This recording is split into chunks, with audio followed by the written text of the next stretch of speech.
Bonjour et coucou à vous, j'espère que vous allez bien. Bon, vous êtes nombreux ces derniers temps à vous être abonnés à ma page et je vous en remercie. Soyez toujours attentifs. Bientôt, vous allez voir de nouvelles vidéos. Mon projet est de travailler et de partager avec vous sur l'échange avec des thérapeutes. Je vous présenterai dans quelques jours, on va dire quelques semaines plutôt, le temps de préparer, c'est assez long. Il faut faire aussi cette petite recherche pour trouver des personnes qui veulent bien donner un petit peu de leur temps et le partager. Je mettrai en place des vidéos, donc soyez attentifs, où on parlera de d'autres thérapies, de la médiumnité aussi, donc de personnes qui me font cet honneur en tous les cas de partager. Nous parlerons aussi dans des vidéos de pratiques. Là aussi, encore une fois, je mettrai des vidéos sur ma page. Vous pouvez voir également certaines guidances que j'ai pu faire. Ça fait une bonne semaine, voire deux, que je n'ai pas mis. Je suis un petit peu débordée dans ces recherches et je vous promets de reprendre. Donc merci à ceux qui se sont abonnés à ma page. Vous êtes assez nombreux et je suis ravie. N'hésitez pas à partager les posts. Aujourd'hui, cette petite vidéo, c'est moi qui vais faire cette présentation. Je vais commencer par me présenter. Donc bonjour à tous, je suis Aurélie, j'ai 38 ans et j'habite dans le Lot-et-Garonne, dans une petite ville. Le petit défi que je me suis lancé il y a bientôt, eh bien ça fait 3 ans exactement, j'ai ouvert une boutique dans le bien-être, la lithothérapie et l'ésotérisme. Donc c'est très varié, je vais toucher autant sur le domaine des plantes, des produits pour le corps, le côté ésotérique avec les cartes, le côté thérapeutique, sonothérapeute avec les bols tibétains, également les pierres. Mon premier objectif a été d'ouvrir cette boutique pour travailler la lithothérapie. Donc aujourd'hui, je vais répondre par ce FAQ que je vous présente sur quelques petites questions qu'on peut se poser sur la lithothérapie.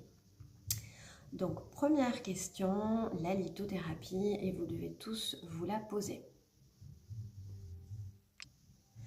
Alors, qu'est-ce que la lithothérapie? La lithothérapie, il faut savoir que c'est une discipline un petit peu de bien-être et de développement personnel. Ce que je vous propose aujourd'hui et ce que je vous partage n'est que mon ressenti et ma vision des choses. Vous ne prenez que ce qui est bon pour vous, ce qui résonne en vous. Je ne suis pas la science infuse, j'ai fait mes propres expériences, mes propres formations et je continue d'apprendre tous les jours. Nous pouvons trouver toutes sortes de définitions. Vous pouvez trouver sur Google les différentes définitions concernant la lithothérapie. Premièrement, on peut trouver que c'est une méthode thérapeutique qui consiste un petit peu à soigner au moyen de cristaux. La deuxième chose qu'on va trouver, c'est que la lithothérapie est une méthode thérapeutique de soins holistiques, c'est-à-dire soins du corps dans toute sa demeure. On va travailler sur tous les différents corps, les corps subtils, c'est-à-dire cette aura, ce corps physique, les corps émotionnels, tout ce qui nous entoure parce qu'on est constitué de plusieurs corps. Troisième chose en définition qu'on peut trouver, la lithothérapie est une médecine douce qui sert on se sert de l'énergie des pierres pour rééquilibrer et puis réharmoniser un petit peu notre organisme.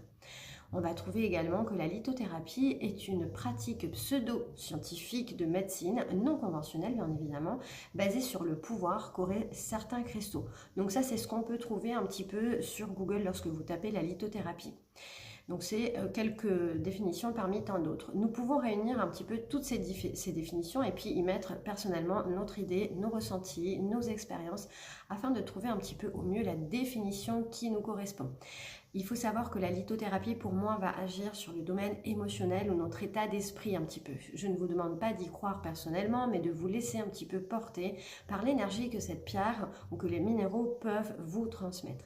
C'est comme cette petite voix qu'on entend intérieurement et qu'on n'écoute pas souvent et qu'on se dit « Ah, si j'avais su ».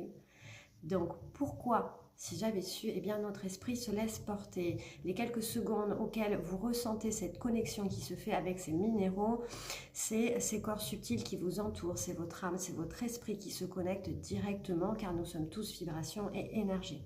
Nous avons 1 millième de seconde qui est de lâcher prise et qui va se connecter avec ces minéraux. Donc je vous dirais que c'est rare de lâcher prise, mais la pierre c'est, et vous aussi. Je rajouterai que les minéraux nous permettent aussi de voir un petit peu une situation dans un autre angle ou de disposer peut-être de diverses possibilités. Donc c'est comme un petit peu si vous imaginez une antenne télé qui est branchée un petit peu, qui capte ces ondes et puis c'est à vous d'aller la régler pour avoir la bonne fréquence. Cela rejoint un petit peu dans le domaine de la spiritualité, cette connexion avec ce tout, avec cet univers. Donc très important d'être très attentif et de régler votre antenne. Alors, afin, on va dire, un petit peu de capter plusieurs chaînes, il faut savoir que nous sommes branchés sur un réseau différent. Et moi, j'appelle ça votre sixième sens, votre troisième œil, le chakra coronal aussi également.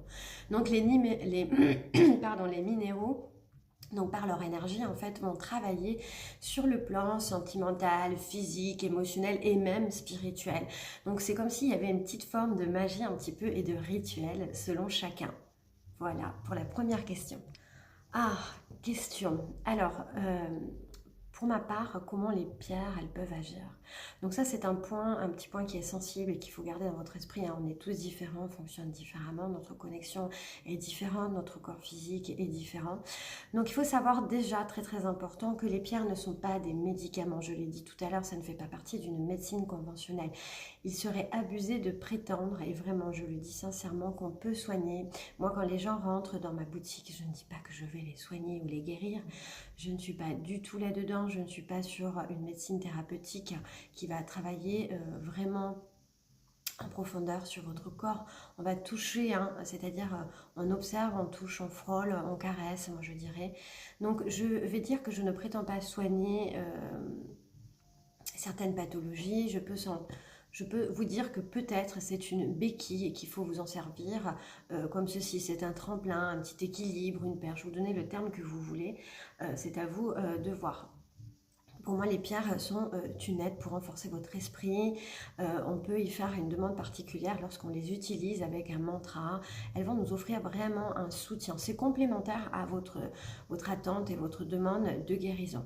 Donc, comment elles vont agir, de mon point de vue, de manière différente. Vous allez retenir vraiment ce qui vous parle et ce qui fait écho en vous. C'est comme des condensateurs un petit peu d'énergie. Elles agissent soit par leur présence, tout simplement. Vous pouvez les disposer dans une pièce, vous les posez sur une table du salon, dans un meuble. Il y a différentes façons de travailler, on le verra sur une autre petite vidéo. On va les répondre en profondeur sur cette question. Donc soit par leur présence, tout simplement. Moi, je conseille un petit peu d'aller faire un hôtel. Vous y disposez, par exemple, quelques objets favoris. Si vous êtes dans la croyance catholique, religieuse, des croix, ça peut être un chapelet. Si vous êtes dans le bouddhisme, un Bouddha, de l'eau bénie, voilà, des plumes, des bougies. Ça peut être... Donc là, elles vont avoir leur place sur cet hôtel et je trouve que c'est très bien. Vous pouvez aller vous y recueillir pour qu'elles agissent avec vous et sur un travail que vous souhaitez. Elles vont agir aussi sur une photo. Les personnes, lorsqu'ils travaillent de soins en Reiki, pour certains, vont travailler et mettre certaines pierres. Je l'ai déjà vu. Alors moi, je ne le pratique pas de cette manière. À vrai dire, je n'ai pas utilisé la manière du Reiki à distance. J'en fais moi-même, mais j'aime bien être en contact physique et réel. On l'utilise aussi en magnétisme. Il y a beaucoup de gens qui vont utiliser la pierre, par exemple, pour se protéger, ne pas ramasser un petit peu le mal des autres personnes. Ça peut être aussi pour les aider, pour booster un peu leur énergie. On peut, comment elles vont agir aussi, soit en gemme, dans de l'eau. On va la laisser travailler dans de l'eau, en sonothérapie aussi, dans un bol tibétain. Alors là, attention, il faut mettre une petite lingette en coton, quelque chose qui va amortir. Vous l'aurez compris, en fait, il y a tellement de possibilités dans la façon dont elles peuvent agir. Elles peuvent être utilisées en magie, en rituel, en tirage de cartomancie, comme avec des runes. Moi, je l'ai fait récemment sur mes tirages. Je vais vous donner un petit exemple un petit peu d'hôtel. Moi, je vais travailler sur un hôtel de féminité aujourd'hui. Alors, je vais y poser par exemple la pierre de lune qui est un symbole de la féminité, de la femme, du côté intuitif, du ressenti, qui n'est pas à l'action, mais qui est vraiment à l'écoute. Il faut savoir que les formes aussi sont assez importantes dans ce que vous allez choisir. Donc, soyez très attentifs lorsque vous faites le choix de votre pierre. Je vais peut-être déposer un symbole, une image, un dessin qui représente aussi le symbole des lunes ou les phases peut-être de la lune. Un encens de jasmin qui est aussi sur cette connexion un petit peu féminine, ou bien les encens rares, ce sont des encens faits naturellement à base de feuilles de bambou, de terre et de plantes, et puis une fée, pourquoi pas. Donc voici à quoi peut ressembler un petit hôtel et comment vont agir les pierres. Alors, chose aussi importante que je pense, il faut savoir faire attention dans notre mélange de pierres, à nous d'être très attentifs dans ce qu'on va ressentir lorsqu'on les met ensemble. Il faut être à l'écoute vraiment de ce qui va être transmis dans la pièce lorsqu'on fait l'assemblage de celle-ci. Comment vont agir aussi ces pierres? Il faut savoir que notre pensée est très importante. Quand on vous dit ayez des pensées positives, soyez dans le côté positif, eh bien c'est important aussi avec elles. En fonction de vos croyances, cela peut émettre un bon ou un mauvais moteur en fonction de l'énergie qu'on va transmettre à nos minéraux, d'accord? Donc il arrive que certaines personnes arrivent un petit peu avec des préjugés en nous disant oh là là, moi j'y crois pas du tout, ça ne marche pas. Puis bah, la nature, elle fait très très bien les choses, parce qu'ils vous reviennent vous voir en me disant, bah dis donc, j'étais soulagée, ou ça m'a apaisée. En tous les cas, j'ai senti que quelque chose s'ouvrait, ou se débloquait, se dénouait. Donc voilà, très très important. Alors, votre choix, eh bien, votre choix est très important, c'est-à-dire que lorsque vous rentrez dans une petite boutique, soyez très attentif aux énergies qui s'y dégagent déjà. Soyez attentif aussi un petit peu à la qualité des pierres, vous allez le ressentir dans vos mains. On le sent très très rapidement, il faut le voir. Il y a différentes pierres, on le verra sur une autre vidéo, hein. Il y a les cristaux naturels, les pierres roulées, les pierres polies et les pierres taillées. Donc à vous d'y mettre un petit peu votre ressenti. Alors pour faire son choix, bah, il y a plein de manières. Je vous en transmets quelques-unes et puis bah, écoutez aussi les vôtres, hein. On est tous différents. Donc vous pouvez ressentir les pierres de façon différente. On peut travailler avec elles. Alors est-ce que j'en ai une? Bon là j'en ai des grosses. Je mets pointe de cristal de roche juste sur ma table de consultation. J'ai ma labradorite qui est ici en joli pendentif. Donc bien tout simplement dans le creux de votre main, comme ceci. La main dessus, la main en dessous. On peut poser la pierre sur un support, mettre les mains au-dessus, comme quand on fait un soin de magnétisme, un soin de Reiki, tout simplement. On peut aussi les poser contre son corps, les avoir avec soi, voir quel effet elles nous font, quelles sensations. Donc ça, c'est une possibilité pour faire votre choix. Les différentes sensations possibles que vous pouvez ressentir qui vont vous amener peut-être à faire votre choix. Vous allez sentir de l'air, du chaud, de l'attirance, comme s'il y avait un aimant. Vous savez, c'est comme quand on met nos mains et on sent l'énergie un petit peu de la pièce. On imagine cette boule de lumière, hein. On peut ressentir des picotements, des fourmillements, des visions, un battement léger. J'ai envie de vous dire que tout cela est très très personnel. On ne ressent pas tous les mêmes choses. Donc je vous conseille un petit peu de bien vous charger en énergie pour que la pierre communique avec vous. N'arrivez pas déglingué, fatigué. Ça va être compliqué. Essayez d'arriver avec une belle énergie. Donc je ne dis pas booster à fond, mais soyez dans un jour positif et dans une écoute assez florissante. Donc voilà, donc faire attention aussi dans votre choix. Il y a beaucoup de pierres. On voit des pubs avec des mauvaises pierres de qualité qui sont teintées.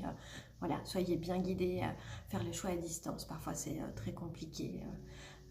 Voilà ce que je peux vous dire. En tous les cas, pour répondre à cette dernière question, eh bien, je vous invite à vous abonner sur ma page. Vous pouvez me suivre également sur Facebook. Cliquez sur j'aime et partagez. À très bientôt.